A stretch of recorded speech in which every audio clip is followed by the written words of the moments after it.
It's an argument we've heard time and time again, that if only people could experience socialism or communism, they would change their minds about it. We have this from the Free Press, Coleman Hughes. New York City's socialist experiment begins. Zoran Mamdani is actually getting flack from many liberals because his tone is changing. He is a communist. In this article, Coleman Hughes writes, the antidote to Marxism has always been experiencing Marxism. Today, the Big Apple becomes an unwitting test subject. Let's entertain that concept, good sir, and go with 69 years of the Soviet Union. How about the ongoing Chinese communist authoritarianism? 100 million dead. We can take a look at Venezuela. Venezuela's been experiencing Marxism for some time now. Ain't been cured of it. This argument is bunk. But we keep hearing it. Chicago is a great example. Brandon Johnson has run the city into the ground, and yet no one seemed to have learned a lesson. Now, a better example would be Lori Lightfoot in Chicago, and then you get Brandon Johnson. Zoran Mamdani will cause an exodus, entrench communist authority, and they will blame everyone else. Now, that being said, I'm hoping for a real exodus, as what may actually then happen is that millionaires and billionaires leave the city and their tax revenue dries up, and then they're in trouble. But they'll just go to the state and they'll say, state, pay the rest of our bills, which is what they do. I don't think this will cure anyone of socialism or communism. But there's a potential argument that outside of the cities, this could entrench conservative rule in other swing districts. As more moderate right-leaning individuals flee blue areas, if they move into purple areas, they can turn them red. And let the blue stay blue, they will lose their authority. So we'll see. Let's read a little bit from Coleman Hughes. He says, last night, the once unimaginable happened. New York City elected a socialist as a mayor. Zoran Mamdani is a member of the DSA, an organization dedicated to transforming the power relations of global capitalism. How did we get here? According to Coleman Hughes, you can't answer that question without reading Thomas Sowell, one of the world's most influential economists and social philosophers, and has written more than 45 books. We know Thomas Sowell is a genius. It would seem a perfect time for Marxists to celebrate. New York City has elected a proud socialist mayor, but if history is any guide, the celebration may be short-lived. Across the world, from the Soviet Union to Venezuela, the antidote to Marxism has always been experiencing Marxism. Indeed, some of the fiercest and most effective critics of Marxism began as Marxists themselves. This was true, for instance, of Robert Nozick, Irving Kristol, Robert Conquest, Paul Johnson, Deirdre McCloskey, Kingsley Amis, and Eugene Genovese, and Elizabeth Fox Genovese. Of all the intellectuals that started out as collectivists, only to become staunch capitalists, perhaps none is more famous than Thomas Sowell. Sowell was drawn to Karl Marx as a young man, because as he put it, the German philosopher explained so much of his grim experience. Well, Karl Marx was a retard who had no real experience and didn't understand how economics worked. So he wrote a bunch of retarded garbage, and people to this day believe it because they're retarded. Unfortunately, what pierced Sowell's bubble? He summed it up in one word: evidence. That evidence was not gleaned from his studies. Indeed, he remained a Marxist even at the University of Chicago. In 1960, a 30-year-old Sowell served as an intern in the Department of Labor, assigned to analyze Puerto Rico's sugar industry, where a federal minimum wage applied. As he looked at the data, Sowell noticed a troubling pattern. Every time the minimum wage was raised, unemployment climbed. Sowell began to wonder whether the law itself was causing the job losses, as standard economic theory would predict. His colleagues disagreed. They offered another explanation. A hurricane had devastated the crops. To find out which explanation was correct, Sowell proposed a test. What we need, told his co-workers excitedly, are stats on the amount of sugarcane standing in the field before the hurricanes came through Puerto Rico. If there was plenty of sugarcane before the storms, then the hurricane couldn't be the culprit. The suggestion was met with stunned silence and promptly rejected. After all, 1/3 of the department's funding was tied to enforcement of the minimum wage law.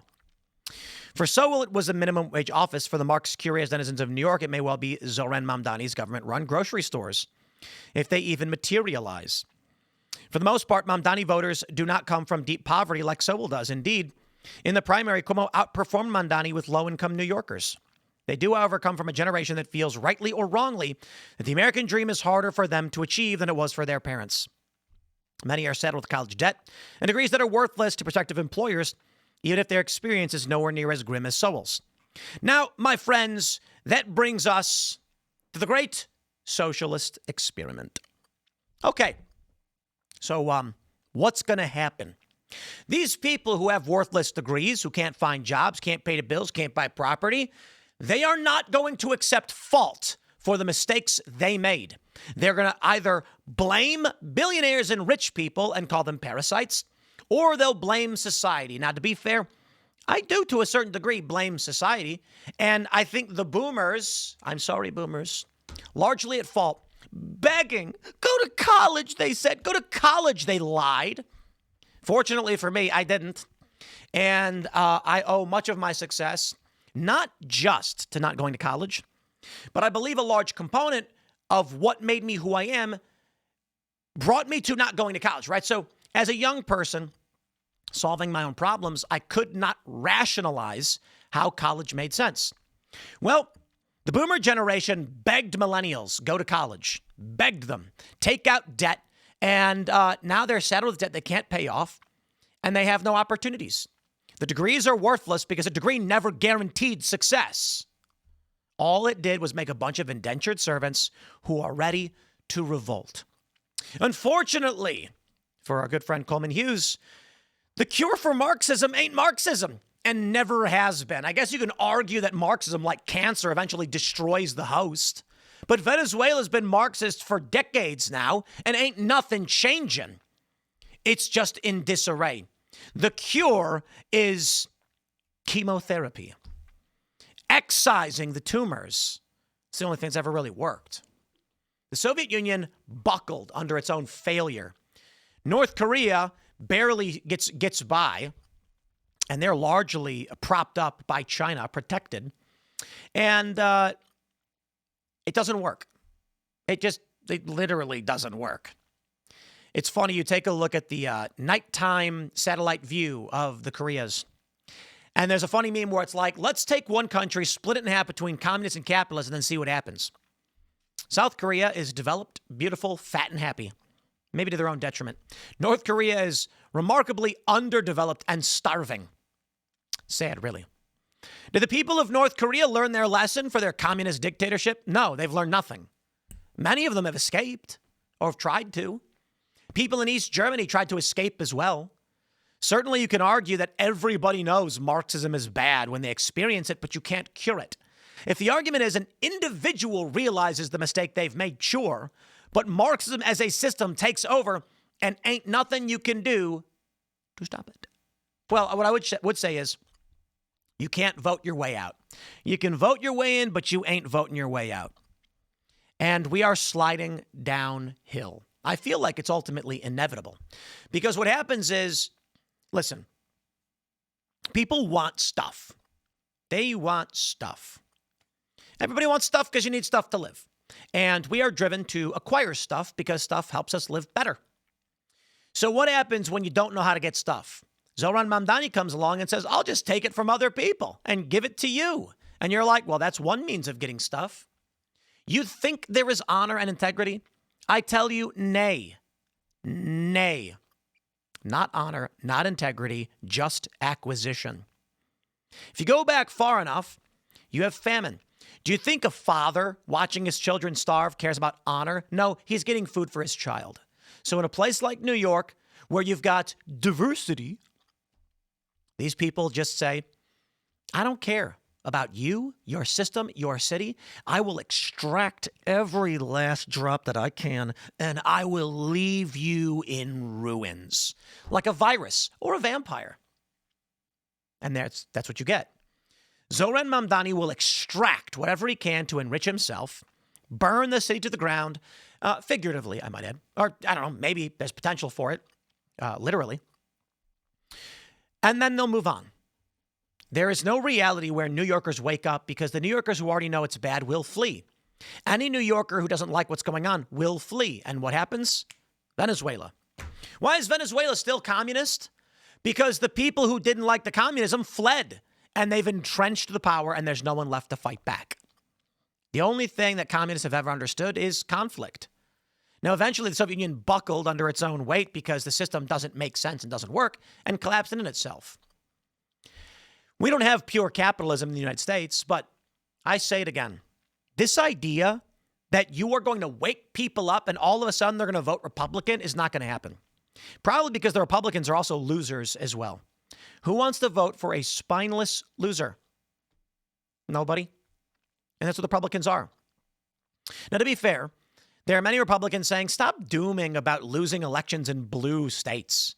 It was amazing that the Republicans won what they did, but blue states are going to be blue. Fair point.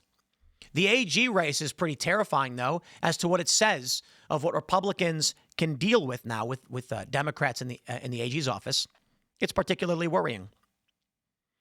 I think we have a lot to consider as to what we can expect going forward.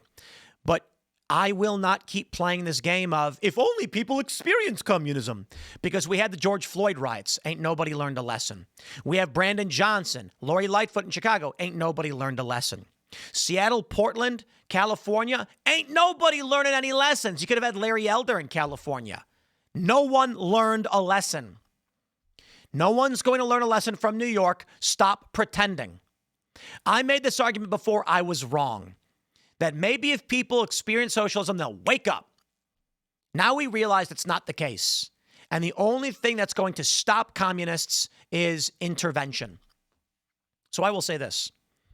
I have no problems nor complaints if Donald Trump were to intervene in Virginia over Jay Jones with legitimate intervention. I'm not saying go in right now and just stop what's going on. I'm saying watchdog, keep an eye on Virginia, and don't let Jay Jones kill people. Here's what I expect to happen under Jay Jones. You're never going to hear the story. There'll be some news blip of a guy getting arrested for drugs or for fraud or taxes or some other cause, and no one will care. It won't reach the national level. But what will really be happening on the ground is that there will be a conservative guy who runs a business, criminally charged. Jay Jones will start targeting his political opponents. Show me the man and I'll show you the crime. The way to describe it is this, easy way to understand. I've explained how I will not be returning to Chicago to visit family anymore because they killed Charlie Kirk. If they're willing to kill Charlie Kirk, what more would they be willing to do? And if you look up the story from NBC, you can read about how I was targeted along with Luke Rutkowski and a few of our friends by the police 13 years ago. They tried planting drugs in our vehicle and framing us. Crazy story. It really happened. It's not a joke. It's not a conspiracy. It literally happened. We documented it all on live stream. And I said this. I get off a plane in Chicago. I'm at O'Hare or whatever. And there's 3 state troopers standing outside the gate when I walk off the plane. And they say, Mr. Poole, could you come here a second? We got a tip from someone on the plane. They frisk me, and in their palm is a little bag of cocaine. And they go, whoa, what was this in your pocket? And I'll say that wasn't in my pocket. And they'll be like, 3 witnesses say otherwise. What happens? Well, I get falsely criminally charged. Then I get sent to jail. And when people say, whoa, Tim Poole got arrested, the state says this has nothing to do with politics. The man was just carrying drugs. In fact, the feds should charge him too. And what are you going to do about it? Those weren't my drugs. Well, 3 cops say they were. You're convicted and you're going to prison for 4 years. And you might say, Tim, you're paranoid. I will just remind you, Charlie Kirk is dead. He's dead. They killed him. Now, by all means, argue who you think did, but somebody certainly wanted to take him out of the picture. I recently had a security assessment once again, and I've been advised to increase security detail. It's pretty crazy reality. This is where we are now as a country. And I hope people are paying attention to exactly what's going on. I'll leave it there. Smash the like button, share the show with everyone you know. Stay tuned. More to come. We'll see you all in the next segment.